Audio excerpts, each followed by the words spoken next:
Bien, pues buenas noches, días, tardes, según corresponda. Me encuentro esta vez de nuevo con mi amigo Dante Nogués, que ya hemos grabado algo para el canal anteriormente en torno a la figura de Jorge Luis Borges. Y en esta ocasión pues decidimos improvisar, literalmente improvisar, porque estábamos en una conversación privada y dijimos vamos a grabar algo para el canal con total desenfado y pues henos aquí. Pero bueno, entonces, como no tenemos nada preestablecido, a mí se me ocurre iniciar, como ya se lo había dicho a Dante, pues disculpándome por algunas de las manifestaciones que hice en el último video que grabamos en torno a Borges, concretamente sobre el escepticismo de Borges y cómo yo dije que Borges, o que ese escepticismo, Borges podría estar no advirtiendo que se compromete con él y que ese escepticismo está comprometido con una teoría de la ciencia, ¿no? En fin, pienso que se dieron ahí se hizo ahí una bola de nieve de malentendidos y por eso ese diálogo inicial en aquella charla pues estuvo tan confuso, pienso yo, ¿no? Además de que yo no escuchaba bien, debo confesarlo, con los audífonos que traía en ese entonces, también los malentendidos se hicieron más grandes todavía, ¿no? Pero bueno, no sé, Dante, ¿por dónde podríamos empezar? Yo me acordé ahorita que mencionaste eso del escepticismo, yo también me equivoqué y le atribuí un escepticismo que no es de él, porque una de las dificultades, creo yo, de Borges es que es muy difícil determinar hasta dónde llega su escepticismo, cuál es la naturaleza de ese escepticismo, porque sencillamente lo que tenemos es como de carácter negativo, así como de esto no me gusta o de esto es pura filosofía o cosas así, pero nunca vemos la parte positiva desde la que parte para hacer las críticas que hace.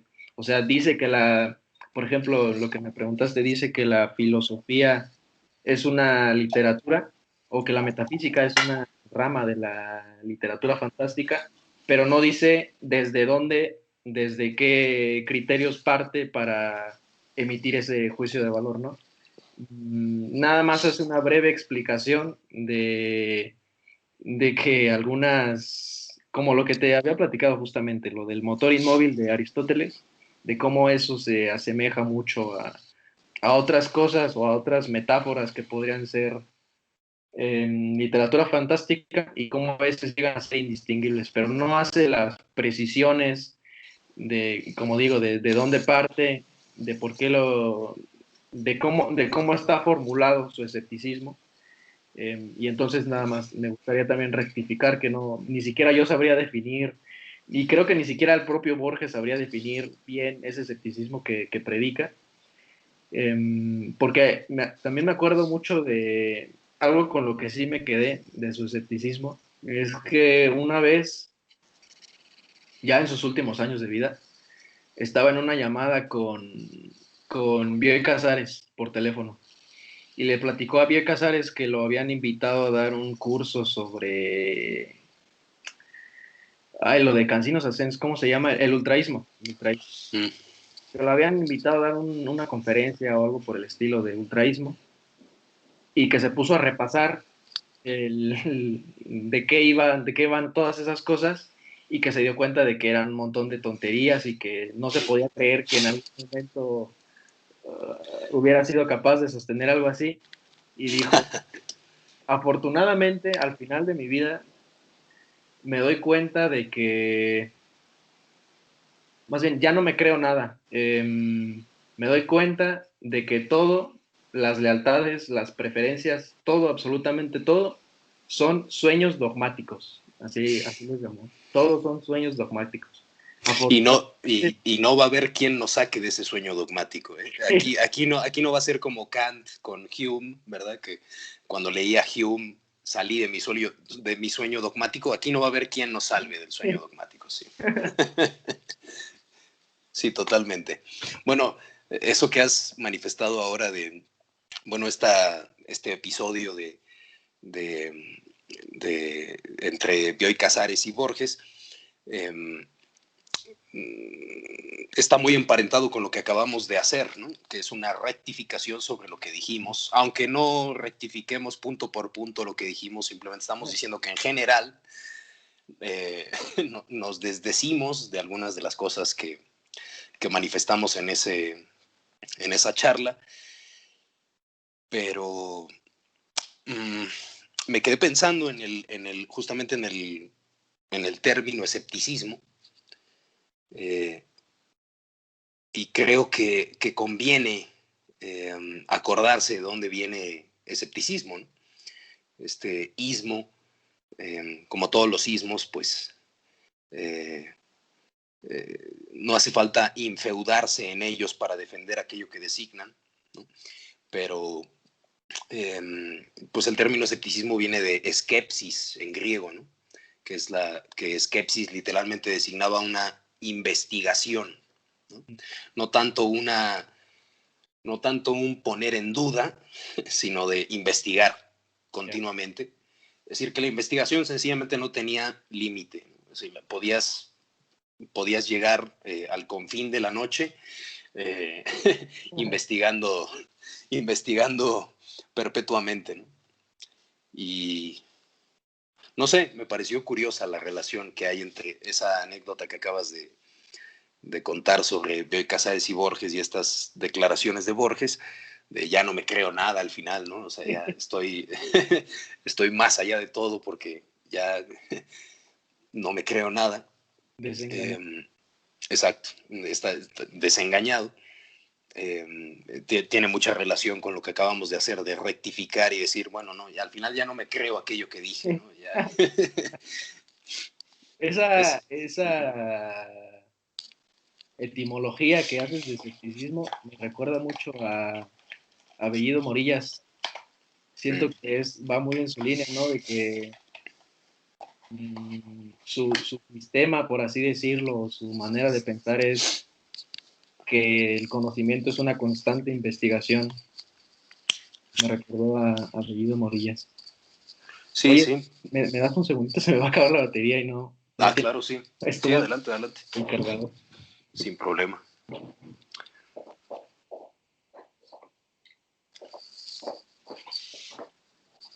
Ya estaba aquí cerca, afortunadamente.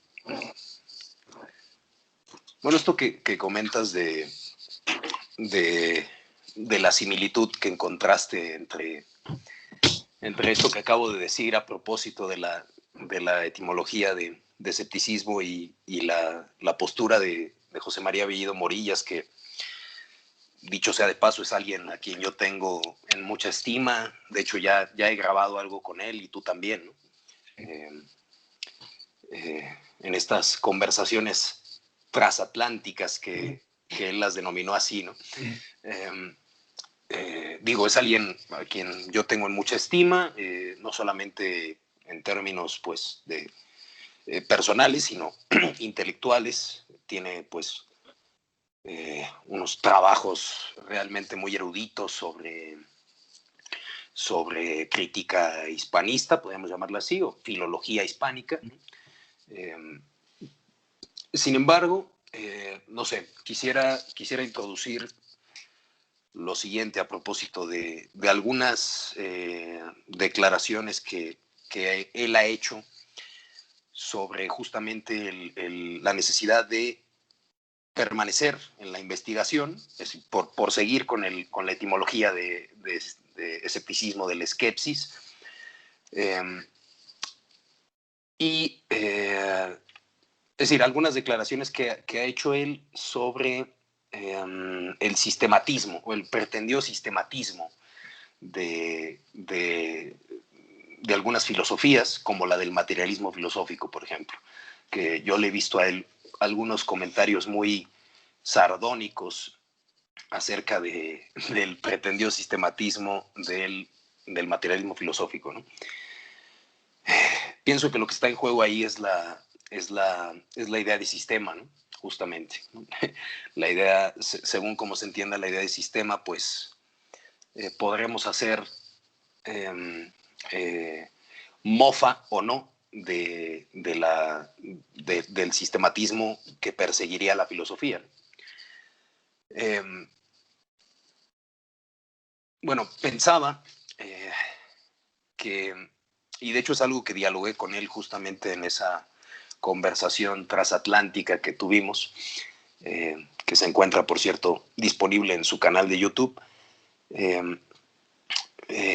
que, bueno, él objeta de alguna manera que un sistema que es estromático, como se ha manifestado muchas veces, tanto por el mismo Bueno como por muchos de sus discípulos, es decir, un sistema que, utilizando la metáfora del estroma, ¿no?, que Gustavo Bueno la toma del libro de San Clemente de Alejandría, de los estrómata, ¿no?, que literalmente estroma en griego quiere decir tapiz. Es decir, si vemos el revés de un tapiz, pues vemos que están tejidos los hilos,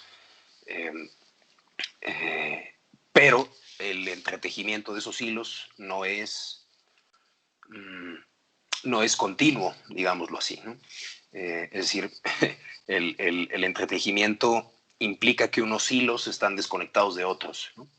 Es decir, y si el sistema del materialismo filosófico es estromático, entonces quiere decir que no todas sus tesis están entretejidas con todas las tesis, ¿no? Y pienso que José María Bellido Morillas tiene esta idea de sistema justamente al hacer declaraciones como estas, porque justamente él dice, entonces eso no es un sistema. Es decir, si no está todo conectado con todo en el sistema, entonces eso no es un sistema, es otra cosa, ¿no? Y justamente lo que él valora más de la filosofía de Bueno, pues son los breves ensayos que él publicaba en el Catoblepas o en el Basilisco sobre temas muy, muy concretos y con un análisis exhaustivo de la cuestión sin meterse en las grandes preguntas. Pero creo que hay que advertir que justamente esos pequeños tratamientos, esos pequeños ensayos justamente están insertos o englobados en una perspectiva sistemática, y sin esa perspectiva sistemática estarían mancos. No sé, me he extendido un poco y la verdad no sé ni lo que he dicho, pero creo que un poco di a entender la idea, ¿no? Bueno, voy a ser un poco de abogado del diablo, o de abogado de... Adelante, sí, abogado del diablo. Sí. No, de alguna manera sí tienen que estar concatenadas unas con otras porque todas parten de los primeros principios, por así decirlo, del materialismo filosófico. Es decir, al hablar de una cosa presupones que existe un telón de fondo que son la ontología y, por ejemplo, también, o la noceología y un par de cosas más para luego poder aterrizar bien a cada tema concreto. ¿No? De alguna manera eso presupondría que sí están concatenadas unas cosas con otras. Entiendo, sí. Bueno, la expresión esta de los primeros principios ya también mantiene un compromiso muy grande en justamente en interpretar la idea de sistema como un sistema axiomático, ¿no? Es decir, como si habláramos de los elementos de Euclides, ¿no? Sin la primera definición de que el punto es lo que no tiene partes y no podemos proseguir, ¿no? Y de esa manera pues estarían efectivamente todas concatenadas con todas, ¿no? Pero justamente hay un video en el canal de la Fundación Gustavo Bueno donde a Gustavo Bueno le hacen una pregunta de el principio de la filosofía materialista, ¿no? Y le pregunta a alguien justamente esto, ¿no? Un señor le pregunta ¿cuál es el principio de su filosofía? Es decir, ¿cuál es el principio en sentido axiomático, ¿no? O se sobreentendía al menos así la pregunta. Y Bueno dice, no hay ningún principio. O sea, no, aquí no hay principios, aquí no hay primeros principios. Siempre se parte in medias res, como diría Toynbee, que partimos en la historia, ¿no? En la historia nunca partes de un primer principio, no partes de Adán y Eva, sino siempre estás ya in medias res, ¿no? En la faena, ¿no? Pienso que en el sistema de Bueno pasa justamente lo mismo, ¿no? Y la idea del estroma justamente es lo que quiere recalcar, porque decías tú, bueno, sí, en cualquier tratamiento presupones la ontología, ¿no? Pero ¿qué clase de ontología es? Es decir, si es una ontología monista, entonces sí debemos admitir que pues, está relacionado con todo, pero justamente la ontología de Bueno, si tuviéramos que encontrarle un principio y por hablar de algún modo, ¿no? O sea, poniendo principio entre comillas, sería el principio de Simploqué, ¿no? de Platón, que justamente lo saca del pasaje de, si no recuerdo mal, es 252e del diálogo del sofista, donde Platón pues, plantea, ¿no? Que hay tres alternativas, ¿no? Obviamente no lo plantea así, pero la formulación de Bueno esquemática, pues más o menos la siguiente, ¿no? Hay tres posibilidades, o bien que todo esté relacionado con todo, como, no sé, que el ente toca con el ente, si quisiéramos utilizar la fórmula de Parménides, que nada está relacionado con nada, como si estuviéramos en el nihilismo nociológico de Gorgias, ¿no? Cuando Gorgias decía si algo se puede, nada se puede conocer y si se puede conocer no es comunicable, etcétera. O bien algunas cosas están relacionadas con otras y desconectadas de terceras, ¿no? Pienso que sería, si quisiéramos adoptar un principio, podría ser el de Simploqué, y aplicaría lo mismo en la idea de sistema que en cualquier otra idea, la idea de libertad o la idea de tolerancia o la que sea, ¿no? Es decir, no, vamos, voy a hacer una parodia aquí, ¿no? Y creo que podrás tú advertir de quién la estoy tomando. Es como comparar la velocidad, es como emparentar la velocidad con el tocino, ¿verdad? Que dice, bueno, esta fórmula la utiliza Jesús Maestro, podemos nombrarlo aquí, ¿no? Sin ningún problema. Es como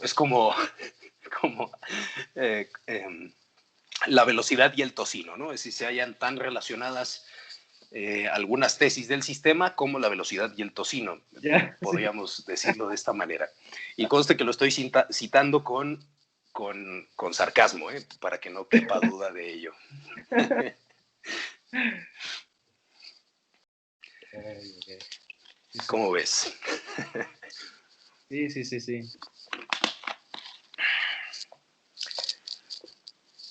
Sí, esta cuestión del sistema, la verdad, de la idea de sistema es realmente una de las más intrincadas con las que yo me he encontrado. O sea, los artículos que publicaron David Álvaro González y Gustavo Bueno, justamente, un diálogo o una polémica en torno a la idea de sistema que tuvieron Bueno y David Álvaro González.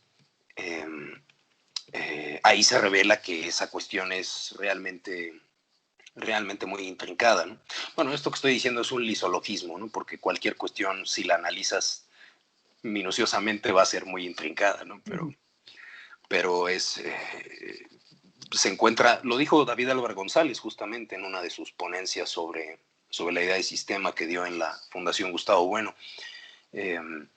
Eh, la cuestión de sistema te la encuentras en todo prácticamente, o sea, sistema solar, sistema nervioso, sistema, el sistema de ecuaciones lineales, lo que sea, ¿no? Es decir, es una idea que tiene una presencia muy afortunada, de hecho, dice David Álvaro González, ¿no? Se tiene una presencia muy afortunada, es una idea muy afortunada porque tiene una presencia omnímoda, ¿no? Oye, Pero bueno.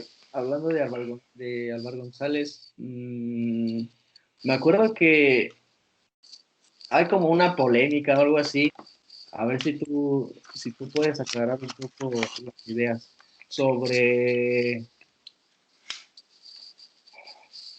tiene que ver con una tesis materialista, de que la realidad se va dando junto con las ideas o algo así. Y entonces plantean la pregunta de si los neandertales respiraban oxígeno o algo parecido. Ah, ya, Sí, ya, no ya, sé ya. si estás Sí, hablando de la polémica que ha habido últimamente y cuál es tu perspectiva.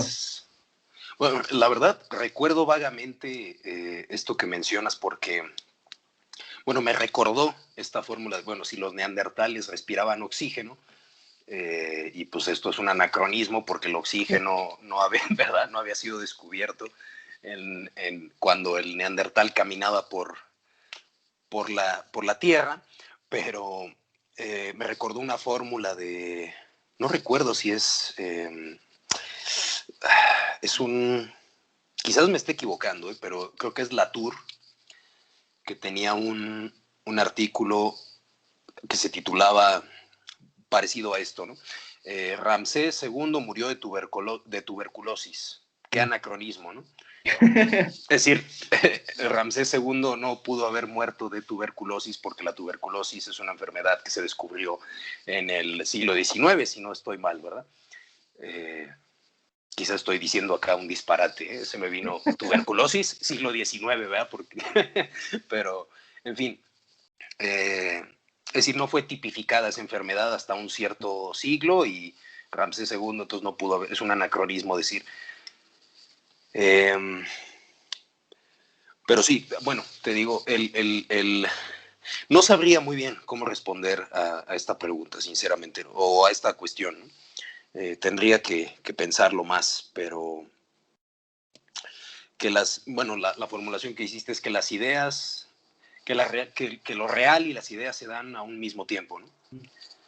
Eh, no sé, esta formulación, vamos, sí, pienso que yo podría decir esto así al pronto, ¿no? Y sin comprometerme del todo con lo que voy a decir a continuación, porque es tal y como me va a salir de la cabeza y como estoy haciendo ahora las conexiones. Pero sí, pienso que esa dicotomía entre ideas y realidad, pues como si las ideas no fueran parte de la misma realidad, ¿no? Y efectivamente, pues hay una concomitancia, tiene que haber una concomitancia entre ellas, porque si no estamos escindiendo el mundo en dos clases de sustancias, ¿verdad?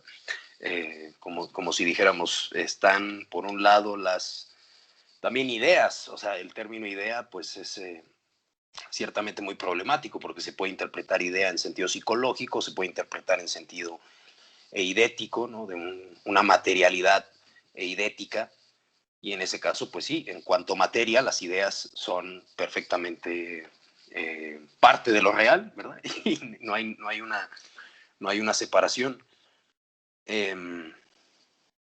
Ahora bien, si planteáramos qué aparece primero, volviendo a la cuestión de si los neandertales respiraban oxígeno o no, eh, evidentemente sí, ¿no?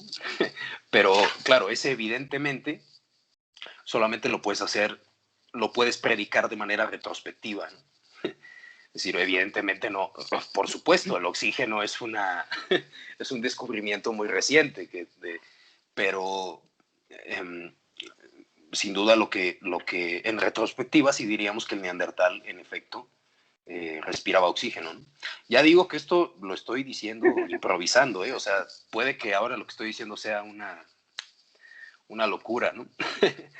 Carlos Madrid justamente tiene en alguna de sus charlas, me estoy acordando ahora muy vagamente, que tiene unos juicios sobre esto y concretamente sobre el artículo que yo he dicho que es de Latour, a saber si es verdad, sobre lo de Ramsés II murió de tuberculosis, ¿no? Y entonces o Íñigo Ongay, fíjate, ni siquiera recuerdo si es Carlos Madrid o Íñigo Ongay, pero el chiste es que ya se ha disertado sobre esto, pero eso que he dicho es lo que se me ocurre decirte ahora. Yeah. Porque tenía entendido que, o sea, ese es un planteamiento superficial, pero que detrás tiene algo así muy problemático, que al llegar al fondo no saben cómo resolver, que Sí, llama David Álvaro González una perplejidad, algo así, la perplejidad. es muy bonito llamarlo así, ¿eh? Como Borges, justamente. Borges llamaba, el tiempo es la perplejidad por antonomasia, ¿no? Eh, sí, sí, y una perplejidad que seguramente es aporética, es decir, como casi todas las perplejidades de la filosofía, ¿no? Son aporéticas, es decir, son callejones sin salida. Cada vez estoy más convencido de ello, y eso lo digo a título personal, cada vez estoy más convencido de que todas las cuestiones filosóficas son callejones sin salida, con los que uno se entretiene hasta que se muere, ¿no? y ya después otros tendrán que recorrer de nuevo el callejón sin salida.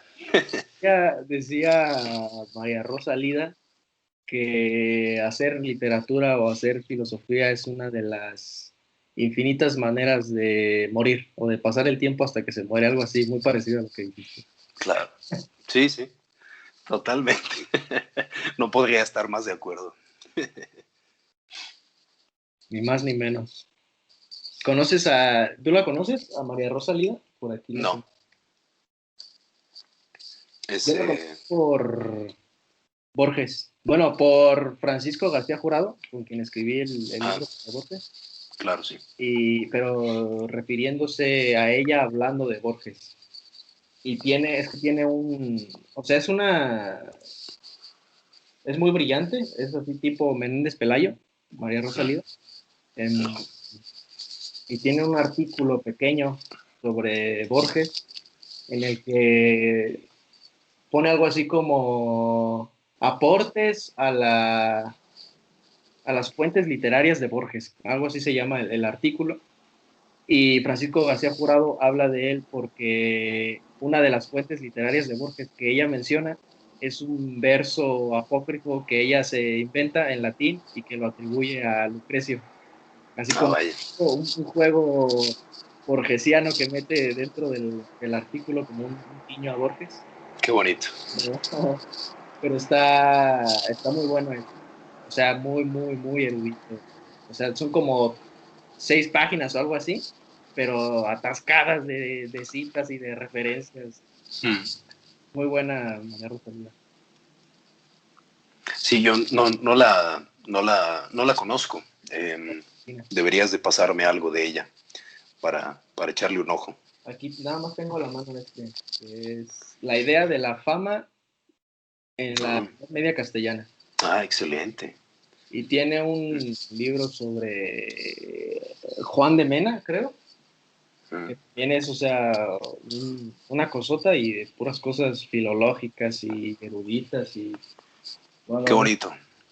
Esos son los libros que valen la pena. Sí.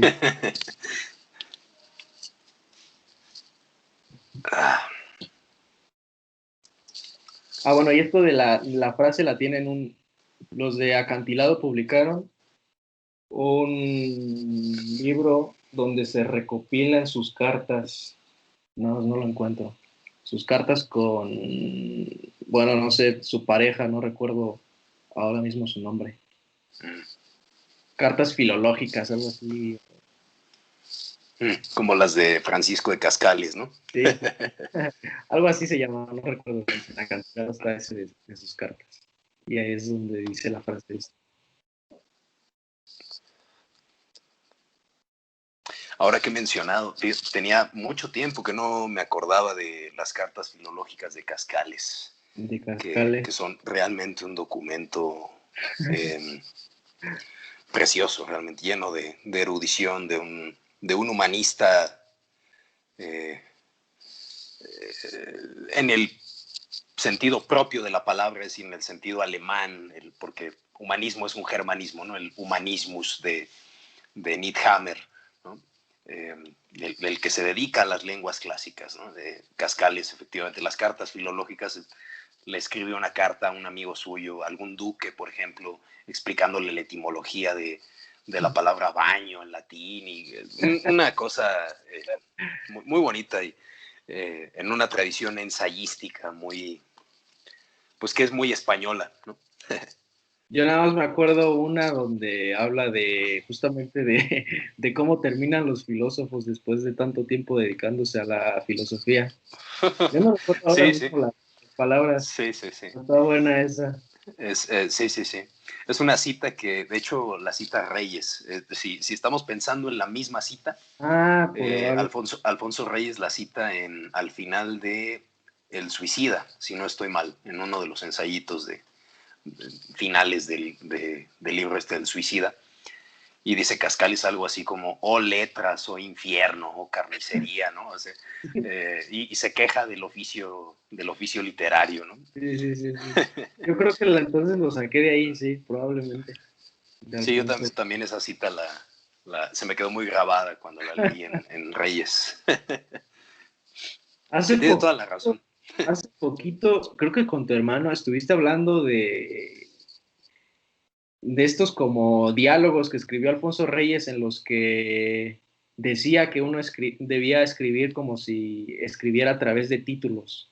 Sí, Eh, sí, que están en las cuestiones estéticas, sí, sí, sí, esos sí, diálogos, sí, están muy buenos, pero no me buenísimos. acuerdo por qué te quería, qué te quería decir al respecto. Creo que tiene algo que ver con Oscar Wilde, algo así, de escribir como en aforismos o como...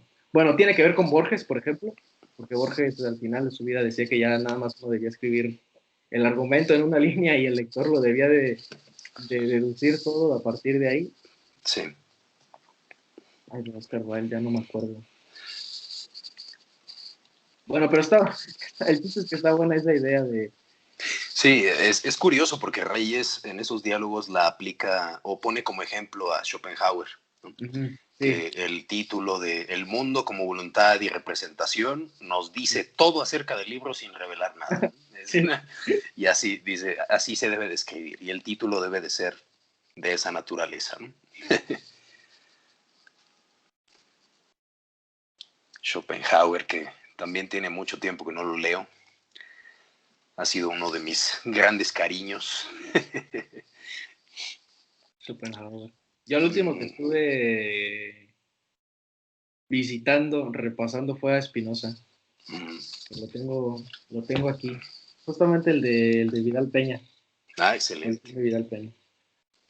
Sobre todo porque, bueno, por lo que te decía de que estuve revisando también a Gustavo Bueno su idea de la libertad y quise ver qué decía Spinoza al respecto. Sí, están, como que sí están muy cercanos en lo que dicen. Totalmente, sí. Bueno, yo diría que sí, totalmente. Sí, la idea de la libertad como como conciencia de la necesidad, Mm, yo creo que es efectivamente certera. Es decir, yo estaría completamente de acuerdo con Spinoza y como dije en aquel video que tuve ocasión de grabar con Pedro Insua e Íñigo Ngay, eh, estoy de acuerdo con Spinoza y haciendo el matiz de que estoy de acuerdo con todo lo que dice el Spinoza de Vidal Peña, ¿no? Entonces, no, pero sí.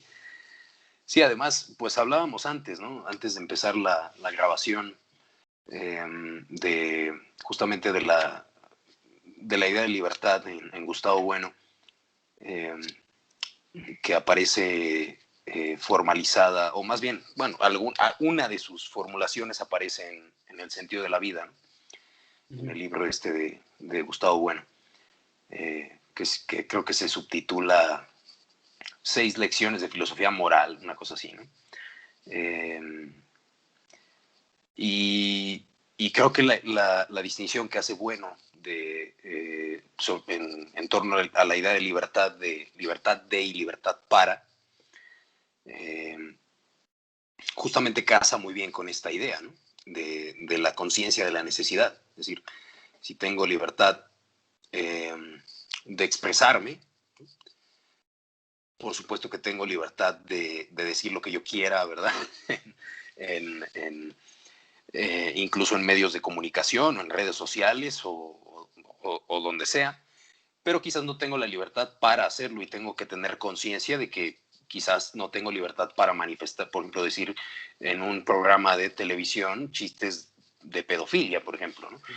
Porque, porque voy a ser crucificado, ya no tengo la libertad de hacerlo, porque perfectamente puedo, cualquier personaje de la farándula puede ir y contar un chiste de, en torno a la pedofilia y sin el mayor rubor, pero eso le traerá consecuencias de las que debe de ser consciente y tiene que tener conciencia de esa necesidad, de no tener libertad ¿no? para hacer ese tipo de manifestaciones. Entonces sí, yo creo que que sí, están muy cercanos Spinoza y Bueno, sin duda. Que además, curiosamente, fíjate, me acordaba, ya que hablábamos también hace un rato de Gabriel Albiac, de la Sinagoga Vacía. En la contraportada de la última edición que se hizo de la Sinagoga Vacía, que salió, si no recuerdo mal, en 2012, la verdad no sé, puedo estarme equivocando, pero justamente en la contraportada dice algo así como: Spinoza es el parteaguas, algo así, del materialismo filosófico de nuestro tiempo. Obviamente se utiliza el sintagma materialismo filosófico para designar eh, eh, la concepción heredera del materialismo de Spinoza, ¿no? Y se me hizo curiosísimo realmente cuando leí esto, ¿no? Porque obviamente Albiac no se está refiriendo al materialismo filosófico de Bueno, pero se me hizo curiosísimo que utilizara el rótulo tal cual, ¿no? Pero sí, Gabriel Albiac sí conoce a Gustavo Bueno, ¿no? Ah, sin duda, sí. Eran amigos, de hecho. Sí, sí. Ya, sí, sí, sí, sí. Ah, pues Gustavo Bueno le dedica a Gabriel Albiac el panfleto contra la democracia realmente existente. Que es curiosísima esa dedicatoria porque, bueno, Albiac, Bueno escribe ese libro, ese panfleto, porque Albiac se lo solicita. Ah, ya. Y esto lo dice Bueno en alguna entrevista, ya no recuerdo en dónde, pero le dedica el libro a Albiac y dice algo así como: a mi amigo Gabriel Albiac, amigo de la verdad, pero más amigo de Platón, ¿no? De una ironía muy exquisita la dedicatoria, ¿no? Muy bonito. Gabriel Albiac no tiene textos filosóficos, ¿verdad? Albiac, Ah, no, sí. Bueno, el libro este, La Sinagoga Vacía, pues es un estudio histórico, erudito, filológico, sobre las fuentes marranas del espinosismo. Así, de hecho, así se subtitula el texto. Y, y vamos, que pese a que es un documento erudito, yo pienso que a cada paso en ese libro se hacen juicios filosóficos de una importancia tremenda, ¿no? Incluso, bueno, la tercera parte de la Sinagoga Vacía, que se titula Corporis Fabrica, que es un análisis de la ontología de Spinoza, y un análisis que de hecho dista, o más bien difiere bastante de, por ejemplo, el de Vidal Peña, porque Albiac quiere interpretar a Spinoza como un monista, en el sentido clásico de este término del monismo, es decir, en la medida en que Spinoza dice que hay una sola sustancia, pues entonces monista y se acabó la cuestión, solamente que esa sola sustancia es plural, ¿no? Que es lo que viene a decir Vidal Peña, ¿no? Así muy, muy sintetizado. Pero no, sí, Albiac tiene bastantes textos filosóficos, por ejemplo, bueno, en su juventud escribió textos tiene un libro que se llama Cuestiones del Leninismo, muy en la vena altuseriana, ¿no? Porque Albiac fue discípulo de Luis Althusser e incluso estudió con él en Francia, su doctorado creo que lo hizo bajo su dirección, en fin. Pero tiene uno que a mí me costó mucho trabajo conseguir, que se llama eh, de la... Ahora, hijo, no me voy a acordar cómo se titula ese texto. De la servidumbre... No, no, no. Bueno, sí tiene un texto que se llama Servidumbre Voluntaria, que es esta fórmula de Lavoisier, pero esos son unas lecciones sobre Maquiavelo y sobre personajes anejos a él. Pero tiene otro libro, ¿cómo se llama ese? Utiliza el título este de Boecio, el de Consolación de la Filosofía, pero ahora mismo se me ha ido el, el rótulo preciso. Pero bueno, tiene allí la tercera parte de ese texto, tiene unas citas al final de Schelling que a mí me influyeron bastante y que luego me puse a rastrear en los textos de Schelling, sobre cómo el que filosofa debe perder la esperanza, ¿no? El punto de partida, hablando del punto del punto de partida de la filosofía, el punto de partida es perder la esperanza, ¿no? Con el rótulo este de lasciate ogni speranza Sí, sí. de Dante, ¿no? Schelling lo utiliza para referirse a la entrada de la filosofía, ¿no? Si usted quiere entrar a la filosofía, tiene que perder la esperanza primero.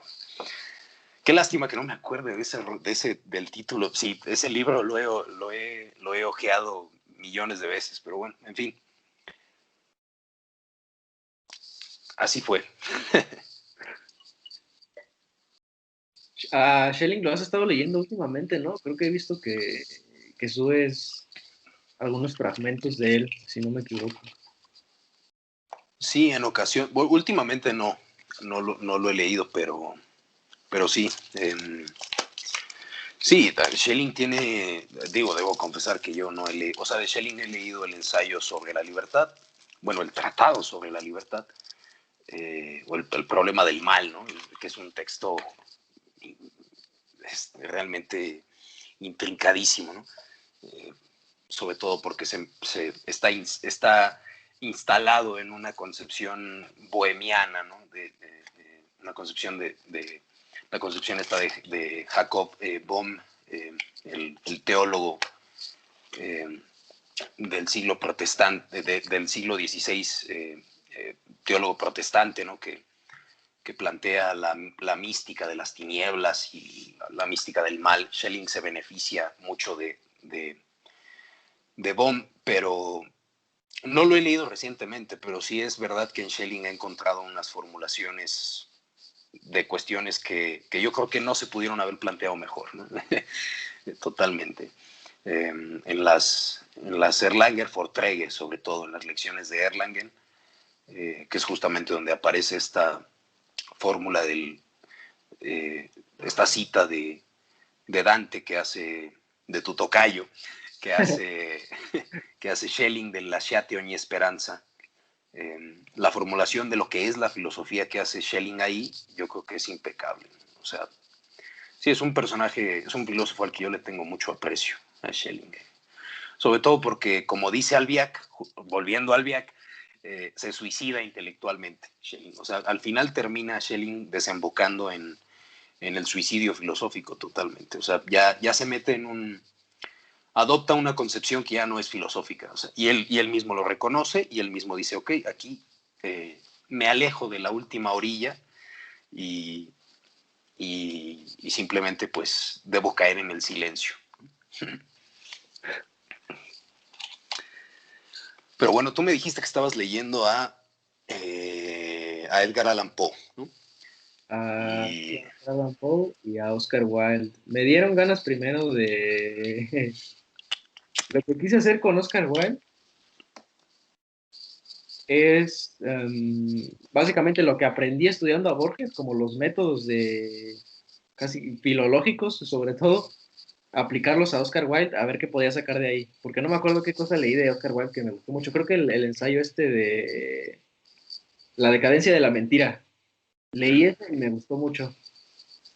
Y me quise meter con Oscar Wilde, pero luego se me cruzó Edgar Allan Poe y llevo los dos a la par. Y en Edgar Allan Poe noté que hay muchos artificios literarios que usa que también están en Borges, sobre todo lo de las cosas apócrifas. También atribuye como así, creo que lo menciona García Jurado en su texto sobre María Rosalida, menciona que también Edgar Allan Poe en algún texto, en algún cuento, si no recuerdo mal, le atribuye una frase apócrifa a Séneca que él mismo escribe con el mismo tono, estilo de Séneca, él escribe un epígrafe, creo, para uno de sus cuentos y se le atribuye a Séneca, no recuerdo mal.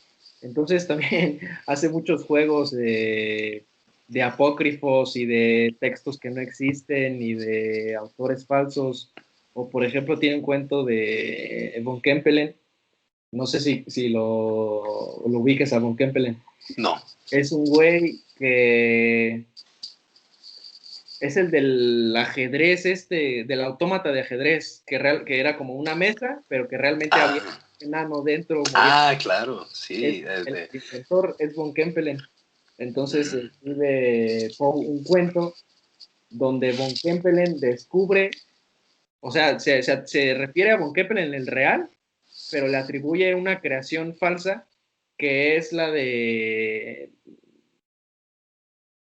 Tiene como un cofre y todo lo que saca de ahí es oro. Algo así, no recuerdo bien la idea, pero básicamente es como alquimia. Ok. Entonces al final resulta, si no recuerdo mal, que el invento ese del alquímico es falso, también como, como fue falso su autómata, también es falso el invento. Si no recuerdo mal, por ahí va la idea. El caso es que juega mucho con referencias a personajes reales y los vuelve falsos en sus cuentos y ese tipo de cosas que también hacía Borges. Me ha estado recordando mucho a Borges con sus artificios literarios. Esa imagen del enano jorobado que está debajo de la mesa cristalina de ajedrez. Te dije que sí, o sea, no conocía yo a Kempelen, pero Walter Benjamin justamente utiliza esa parábola, la parábola del enano jorobado, para asignarle al enano jorobado el papel de la teología. Sí, de la religión, más bien, ¿no? Sí, ya.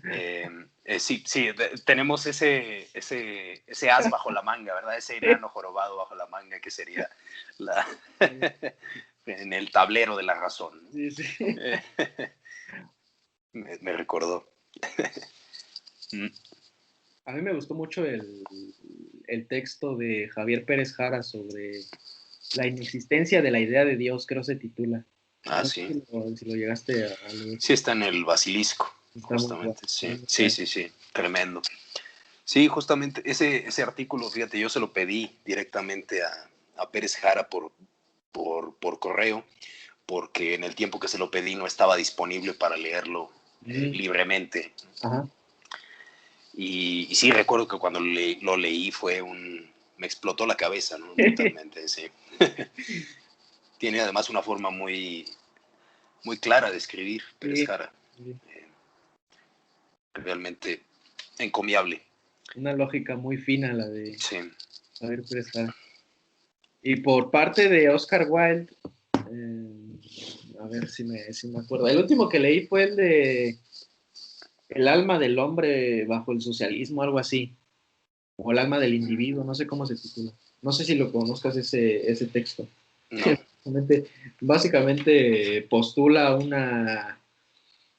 una utopía en la que todos los hombres se dedican al arte y a la ciencia y las máquinas se dedican a todas las labores manuales. Y se erradica la propiedad privada porque de la propiedad privada nacen los conflictos y creo que, bueno, tampoco hay gobierno y, y los hombres se reparten todo entre ellos, como que es todo propiedad común más bien, ya no es propiedad privada, sino propiedad común. Y a esa utopía anarquista, medio anarquista, realmente le llama socialismo. Eso es lo que él entiende por socialismo. Ya. Ese texto. Y Una idea bastante extraña de... pero se excusa diciendo que...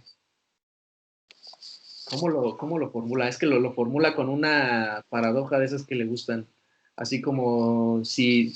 Sí, entiendo que es una utopía y entiendo que es irrealizable, pero si me pusiera a plantear proyectos que encajan con lo que hay en este momento, entonces ya sería como un pleonasmo, lo que estaría yo diciendo. Ok. Si partiera de lo que hay para proponer algo, estaría escribiendo un pleonasmo. Ok. Por eso me animo a escribir esta utopía.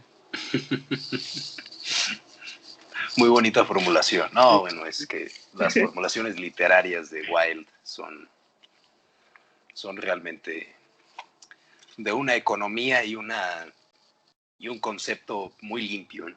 Sí. Chesterton tiene un ensayo sobre Oscar Wilde, no recuerdo cómo se llama, pero básicamente dice que Oscar Wilde tiene dos facetas. Una faceta en la que escribe así, con esa precisión y con pensamientos contraintuitivos, muy atinados, muy precisos, pero dice que al final como que termina tomándose demasiado en serio a sí mismo, o termina tomándose demasiado en serio ese estilo, y termina diciendo cosas que no tienen ningún sentido, y se pone ahí a analizar algunas frases de Oscar Wilde que él considera completamente desafortunadas. Okay. Por ese texto de Chesterton, está muy bueno. Bueno, es que hay que entender sin duda que los escritores son escritores, y es decir, no son entidades inspiradas por ninguna musa, ¿no? Sino, bueno, este juicio lo tomo de Nicolás Alvarado, que por cierto aprovecho para mencionarlo porque se me hace uno de los personajes, uno de los intelectuales mexicanos, que seguramente a él le disgustaría bastante que yo le dijera intelectual, vamos a decirle uno de los escritores mexicanos más eruditos y, vamos, finos de la actualidad, pero nadie se lo toma en serio, ¿no? Porque justamente molesta, es decir, su erudición es muy molesta a veces, ¿no? Llega a resultar, es decir, llegas a sentirte pequeño cuando habla él, ¿no? Y yo siento que eso a mucha gente le abruma, pero dice algo así como, hay que recordar que los escritores son escritores, es decir, Carlos Fuentes escribió efectivamente novelas que literariamente son muy valorables, ¿verdad? En La región más transparente, o no sé, alguna otra novela de Carlos Fuentes que ahora no me viene a la cabeza. Lo que sea, ¿no? Pero, es decir, escribió muy buenos libros, pero no todo lo que escribió es bueno, ¿no? Y lo mismo Oscar Wilde, es decir, y lo mismo Baudelaire, y lo mismo quien sea, incluso Platón, ¿verdad? Y ya sería mucho decir. Si no son individuos inspirados por ninguna musa, ¿no? Sino que obviamente son falibles, y muchas de sus fórmulas pues tienen que ser desafortunadas, ¿no? Si no, ya estaríamos frente a la verdadera presencia de un dios, ¿no? El propio Alfonso Reyes Sí. sería el mismo caso. Me acordé también de que en esa sociedad que postula, alguna relación hice con la razón por la que se dedicó toda su vida a forjarse un personaje, una personalidad artística en sus conversaciones, en sus apariciones en público, en su literatura, y en que todo lo quería reducir al arte, que todo quería que fuera arte. En ese texto, ahora no tengo clara la idea, pero postula que los ciudadanos de bien, para poder realizarse totalmente, que un hombre para poder ser realmente un hombre, para poder realizarse, para poder realizar toda su potencia, para poder realizar todo su potencial, tiene que ser un artista, y no dedicarse a trabajar manualmente pero ahí hay alguna relación. Creo que ahí encontré la clave de por qué Oscar Wilde se dedicó a forjar este personaje puramente artístico, que a veces dice cosas que él ni siquiera se toma en serio, que parece que no se toma en serio.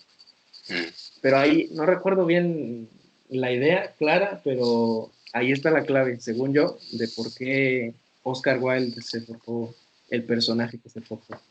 Hay un texto, un libro más bien, que publicó Atalanta, no sé si lo ubicas.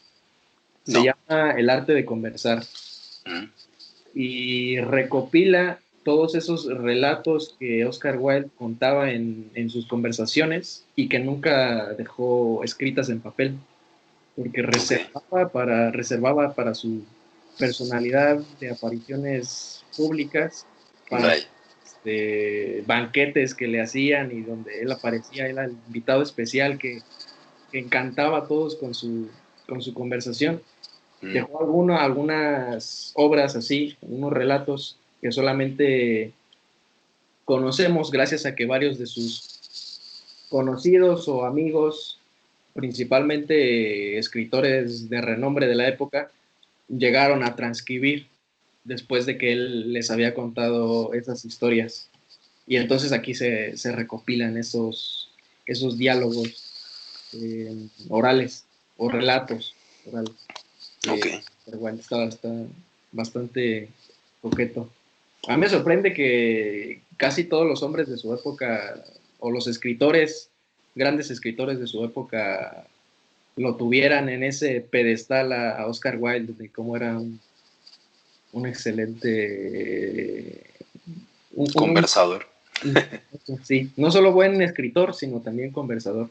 Y muchas, bueno, también algunas de sus cuentos, por ejemplo, para escribirlos o para publicarlos, antes los probaba diferentes versiones en alguno de esos eventos. Entonces, dependiendo de la reacción que obtenía al contarlo en algún banquete, lo iba modificando, ajustando y ya la versión final era que iba a la versión que ya había descartado todas las malas opciones era la que publicaba por escrito.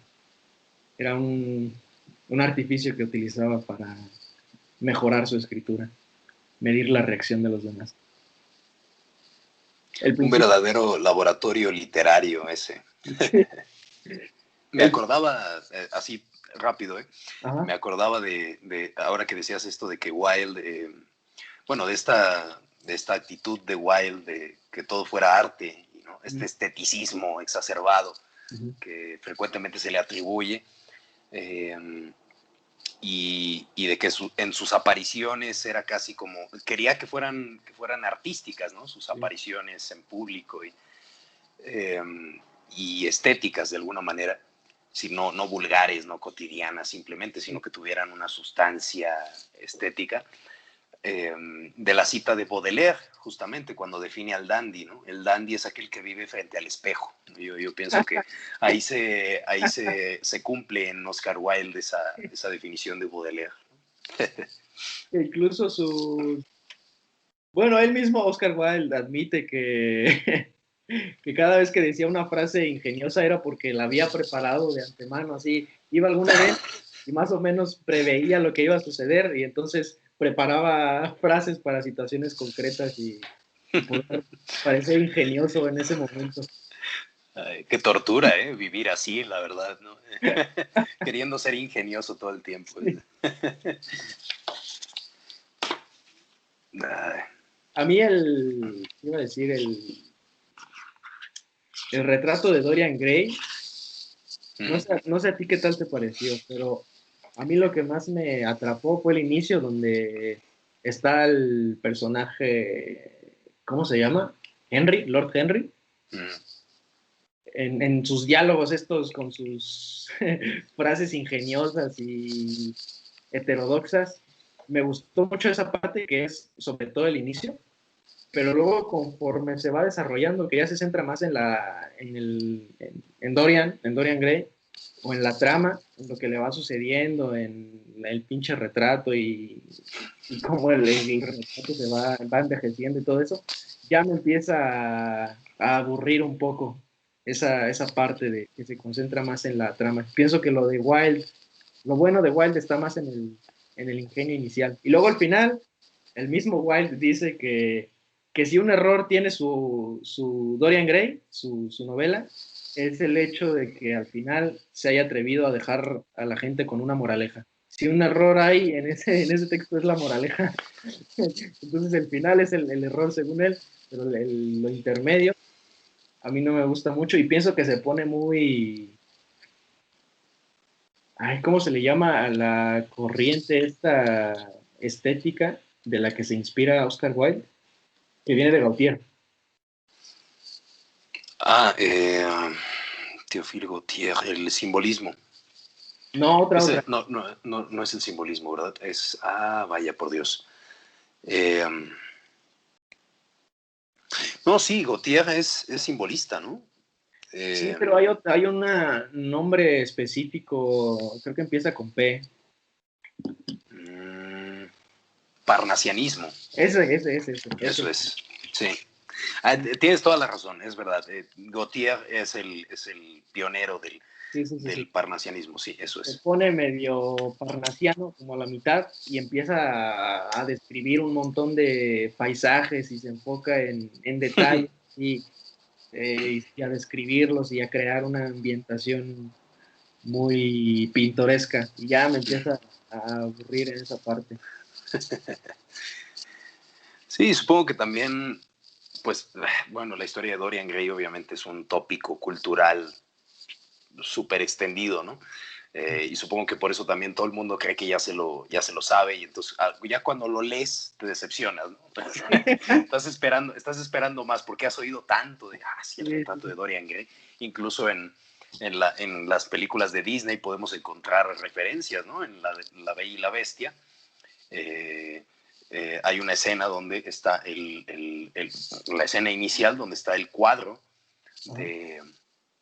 del príncipe, que está ya realmente deteriorado, como el de Dorian Gray, ¿no? Y podemos encontrar referencias incluso escondidas en ese tipo de producciones, ¿no? Y entonces ya cuando llegas a leerlo, pues te decepciona, ¿no? No sé, bueno, hace rato realmente me interesaba, o me interesa, preguntarte a ti por el de Profundis, porque también es uno de los documentos amorosos, eróticos más, más acusados, ¿no? de ese siglo, y además de una belleza y un patetismo innegables, ¿no? Es decir, el amor como agente destructor bueno, además que el amor del que habla ahí Wilde, pues es un amor oscuro, como diría García Lorca, ¿no? Los sonetos del amor oscuro. Pero mucho más tortuoso por el contexto histórico, por supuesto, por lo tanto, pero sí, el amor como un agente destructor, ¿no? Es decir, no como esta, porque se nos vende, se nos vende actualmente, que continuamente se aparecen, ¿no? Citas, frasecillas que yo no sé quién se inventa y que son verdaderamente desafortunadas sobre que el amor ¿verdad? Nos construye y debemos construir con el otro, ¿no? Ahí lo que queda claro es que el amor es un agente destructor completamente, ¿no?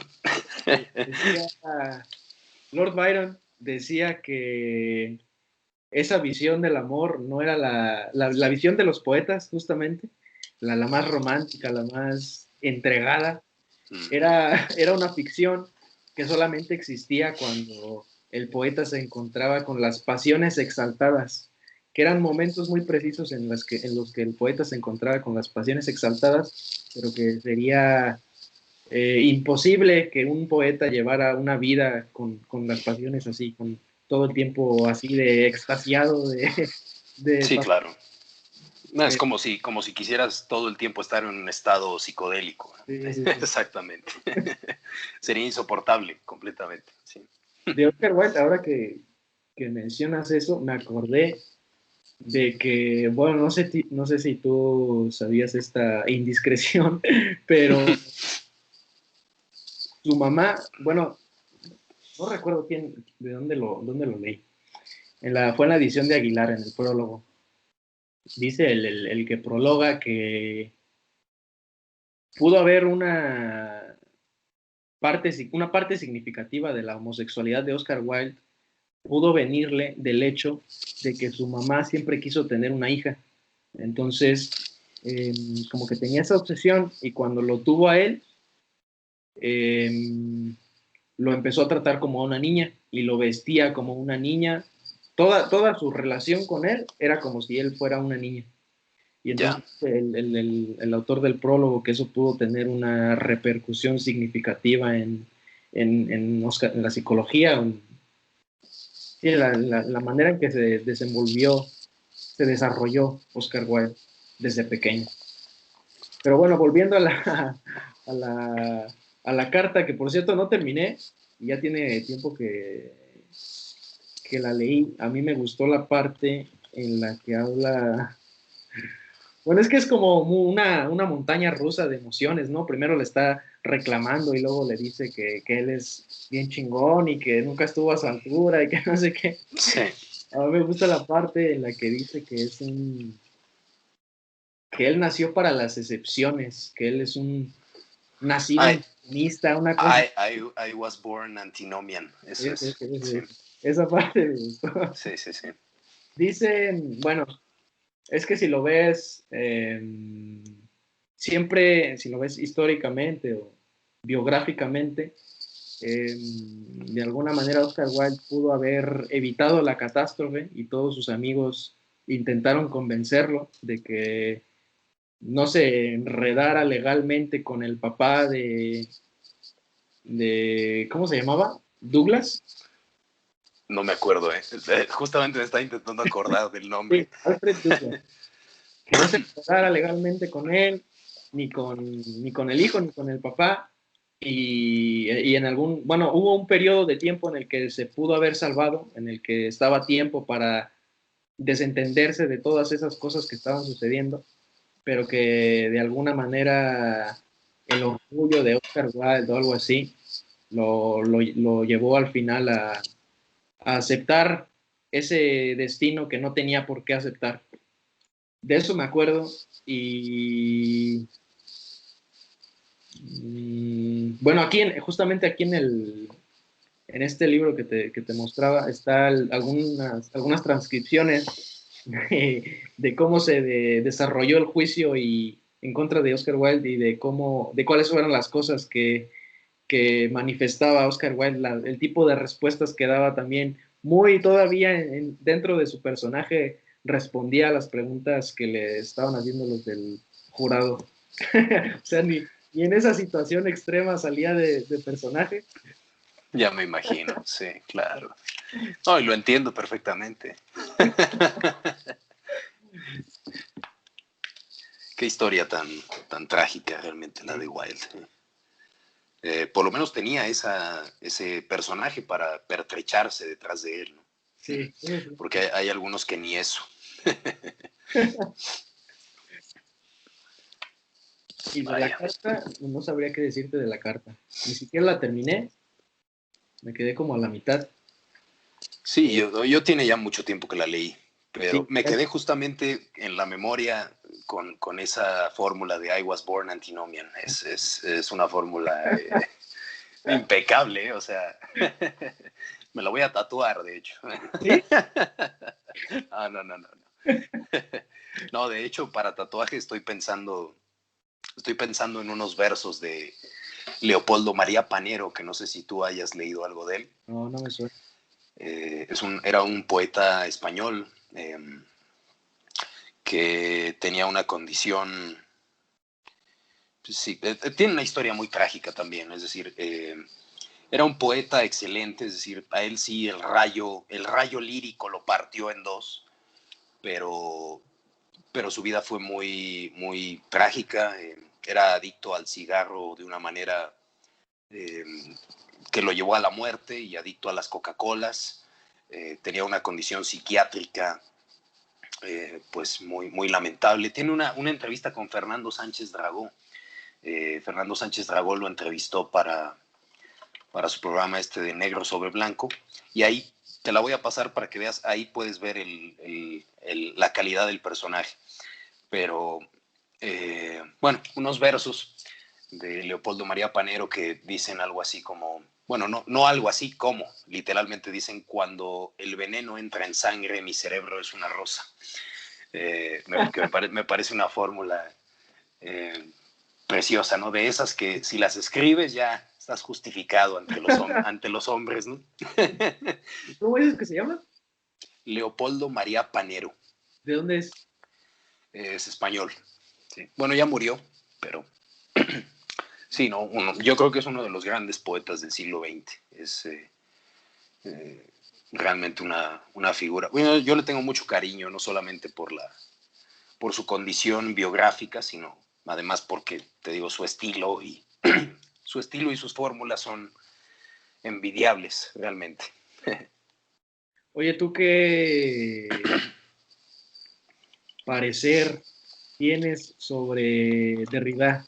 Creo que alguna vez vi que publicaste un libro que te compraste de él, pero no sé qué opinión tienes de él. Vaya, Derrida. Pues la verdad lo he leído poco, o sea, leí La escritura y la diferencia. Me pareció un libro en muchos puntos ininteligible. No ininteligible objetivamente, sino que yo no lo entendí. Pero sí, este libro que dices es un libro que se llama Glass, que se traducía como... Bueno, glass literalmente quiere decir en francés, en el francés antiguo, como una campanada fúnebre. Cuando las campanas tocan, doblan las campanas. ¿Por quién doblan las campanas? ¿No? Eh, y es un libro, es un texto que está tipográficamente dispuesto a la manera de las vanguardias de aquella época, porque literalmente es un texto sobre Jean Genet y Hegel, ¿no? Entonces imagínate nada más ya lo disímbolo de los personajes, pues, pero está a dos columnas, o sea, como los infolios escolásticos, ¿no? Y tiene frases incluso puestas en horizontal, perdón, en diagonal, en la tipografía. Y son textos también ininteligibles. Es decir, yo también, sí, ese libro sí lo leí completo y la verdad es que no entendí nada, ¿no? El estilo ahí de Derrida es intrincadísimo, ¿no? Y además muy metafórico y yo diría que casi dadaísta, ¿no? Pero La escritura y la diferencia, que es por el libro por el que yo puedo hablar de Derrida, me pareció, tiene unas concepciones sobre la escritura, sobre todo sus reflexiones o sus meditaciones sobre el Fedro de Platón, me parecen muy, muy finas, ¿no? Es decir, muy, sí, de una finura filosófica muy, y hermenéutica más bien, muy, muy aguzada. El pasaje este del Fedro, ¿no? Donde Sócrates dice que escribir, pues, es trazar signos sobre el agua, ¿no? Es decir, son así de efímeras las letras, ¿no? Y Derrida hace toda una exégesis ahí de ese pasaje realmente que ya no me acuerdo, ¿no? Porque ya tiene también mucho tiempo que leí ese texto y ni me lo leí en serio, es decir, lo leí porque, bueno, Derrida hay que leer algo de él, ¿no? Lo que sea. Tiene muy mala fama Derrida, ¿no? Sí, muy mala fama y yo creo que es una mala fama injustificada. Lo que sí vi completo fue el documental sobre su vida. Bueno, no es propiamente sobre su vida, de hecho está muy descontextualizado el documental, más bien sobre su figura como pensador, eh, donde hace unas reflexiones sobre la muerte de su madre, y en fin, y me pareció muy elocuente, sinceramente, en ese texto de Derrida, ¿no? También ahí habla de la alteridad, de su condición de marginado en términos culturales. No recuerdo cómo se llama ese documental. No me voy a acordar, pero luego si buscas en YouTube está disponible. Dura como una hora, una cosa así. ¿No sale él ahí? ¿Y en ratos lo Sí, entrevistan? sí, sí, sí. Sí, no, de hecho todo el tiempo sale. Ya, sí he visto fragmentos por lo menos de ese. Sí, sí, pero no sé, pienso que hay que estudiarlo, eso es lo que podía decir de Derrida, hay que estudiarlo, no se lo puede descalificar, así como hace por mencionarlo otra vez Jesús Maestro, que ya quisiera Jesús Maestro entender sola de las fórmulas de Derrida. Yo justamente vi por algunos fragmentos de ese documental que mencionas, escuché algunas cosas y no le entendía nada, entonces dije, no, pues ni para qué lo leo, para qué me meto con la lectura que va a estar mucho peor. y ya nunca lo he frecuentado a Derrida.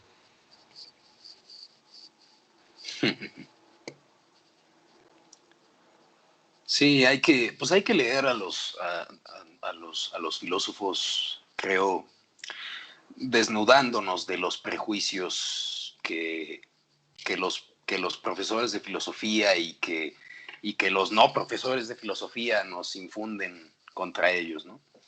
Eh, sí, hay que estudiarlos con rigor, sobre todo tratándose de personajes como esos, ¿no? Que Derrida pues, no es el hijo del vecino, ¿no? Sino no es alguien del que puedas decir, no, es completamente prescindible leerlo, ¿no? Sí pienso que hay que... Además, como digo, la concepción que tiene de la escritura eh, me parece, vamos, crudísima, ¿no? Hace justamente en la escritura la diferencia, hace un análisis de la obra, o bueno, de algunas fórmulas de un poeta egipcio, si no estoy mal, que se llama Edmond Jaffe, que escribió en francés. Tiene un libro que se llama El libro de las preguntas, donde justamente todo el libro trata acerca en una concepción muy cabalística, trata de la escritura. No de las santas escrituras, ¿verdad? Sino de la escritura como problema, ¿no? Del escribir como problema. Y Derrida, la verdad es que saca unas interpretaciones de esos pasajes tan enigmáticos de Jab que a nadie más se le pudieron haber ocurrido más que a él, ¿eh? Sin duda. Me acordé del pasaje este que mencionaste sobre la escribir en agua. Hay un poeta que tiene un epitafio relacionado, ¿no? Que su nombre fue escrito en agua, algo parecido.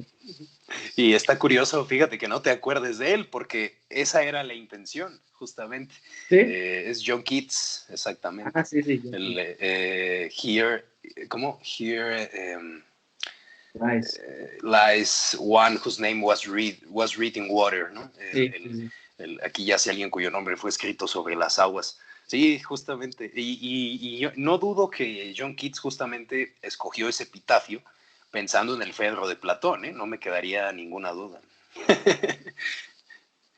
Pero sí fíjate, está curioso que no te acordaras porque esa era la intención de Keats, ¿no? No poner tu nombre, sino mi nombre fue escrito sobre las aguas, yo soy una cosa efímera y completamente despreciable. Es que lo dijo porque, bueno, no, tengo una memoria vaga de un texto que leí sobre, justamente sobre su muerte temprana, de que cuando estaba enfermo, sus últimos días, eh, se sentía muy mal porque sentía que no había alcanzado a escribir sus obras de madurez, que no iba a alcanzar a desarrollar todo su potencial y no iba a poder inmortalizarse, que era realmente su intención. Y también me acordé del poema que le dedica a Oscar Wilde, justamente, y donde menciona ese mismo epitafio, el Sí. buen Oscar Wilde. Pensé que te ibas a referir al de Chile, al Adonais, que es un poema que escribe eh, Percy Shelley sobre la muerte de John Keats, ¿no? Bien. Que dice justamente, Adonais ha muerto, lloremos por él, etc. Un poema muy, muy, muy enternecedor y Ajá. melancólico. Dante, se me está acabando la pila y la verdad no sé en dónde está el cargador. Justamente estaba intentando pensar en dónde puedo ir a buscarlo, pero no tengo la menor idea. Entonces, llevamos 1 hora y 20 minutos. No sé si... Pues yo creo que podemos dejarlo aquí, ¿no? Sí, También para no hacer una gigantomaquia, ¿no? sí, sí, sí, me parece bien. Pero estuvo muy, muy interesante este diálogo y eso que no preparamos nada. Sí, sí, sí, un montón de cosas. Bueno, Dante, pues nos veremos pronto. Seguramente subiremos con regularidad conversaciones de este tipo, porque yo te lo digo así, internos, me resulta muy estimulante dialogar contigo, realmente. Me haces acordarme de cosas que de otro modo no hubieran acudido a mi memoria. Muy agradable, Jordi, muy agradable. Un placer. Bien, Dante, igualmente. Pues así quedamos. Órale.